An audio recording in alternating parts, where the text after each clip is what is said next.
ഐശ്വര്യമായിട്ട് രാവിലെ തന്നെ ഇരുന്ന് പഠിക്കാം. ഇന്നൊരു 4 ചാപ്റ്ററെങ്കിലും പഠിച്ചു തീർക്കണം. അമൃതയൊന്നും പഠിക്കാൻ തുടങ്ങി കാണത്തില്ല. അവള് പഠിക്കുന്നതിന് മുന്നേ എങ്കിലും എനിക്ക് എല്ലാ ചാപ്റ്ററും തീർക്കണം. ഫോണൊക്കെ സൈലന്റ് ആക്കി മാറ്റി വെച്ചേക്കാം. ഇപ്പൊ സമയം 10 മണി, 12 മണി വരെ എങ്കിലും പഠിക്കണം. പഠിക്കാൻ തുടങ്ങിയിട്ട് ഇപ്പൊ ഒരു 20 മിനിറ്റ് ആയി കാണും. ഇനി ഒരു 5 മിനിറ്റ് റെസ്റ്റ് എടുത്തിട്ട് പഠിക്കാം. ഒരു 5 മിനിറ്റ് ഫോൺ നോക്കിയാലോ? ജസ്റ്റ് വാട്സപ്പ് ഇൻസ്റ്റയിൽ നോക്കിയിട്ട് അങ്ങ് ഇറങ്ങാം. വാട്സപ്പിൽ ആരും മെസ്സേജ് അയച്ചിട്ടില്ല. ഇനി ഇൻസ്റ്റയിൽ കയറാം. ഇൻസ്റ്റയിൽ കുറെ മെൻഷൻ വന്നിട്ടുണ്ടല്ലോ. ഈ കണ്ണാപ്പി കുറെ റീൽസിന് എന്നെ മെൻഷൻ ചെയ്തിരിക്കുന്നു. അയ്യോ 5 മിനിറ്റ് എന്ന് പറഞ്ഞപ്പോ 10 മിനിറ്റ് ആയി. കുഴപ്പമില്ല, ഇനി സമയമുണ്ടല്ലോ. കുറച്ച് സമയം കൂടെ റീൽസ് നോക്കിയിരിക്കാം. 12 മണിയായാ? ഇനി എന്താ പിന്നെ ചോറ് കഴിച്ചിട്ട് പഠിക്കാം അല്ലേ? ഉറക്കം വരുന്നു. ഇനി ഉറങ്ങിയിട്ട് ഉച്ചയ്ക്ക് ശേഷം പഠിക്കാം. എടേ ഇതെന്തൊരു ഉറക്കമാടേ? എനിക്ക് 7 മണിയായി. 7 മണിയോ? ഇത്ര പെട്ടെന്ന് 7 മണിയായോ?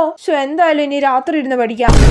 ഈ രാത്രി ഇരുന്ന് പഠിക്കാനൊന്നും ഒരു മൂടില്ല. ഇനിയിപ്പൊ രാവിലെ എഴുന്നേറ്റിരുന്ന് പഠിക്കാം, അതാ നല്ലത്. എന്നാലും നാളെ മടിയില്ലാതെ പഠിക്കാൻ പറ്റിയാ മതിയായിരുന്നു.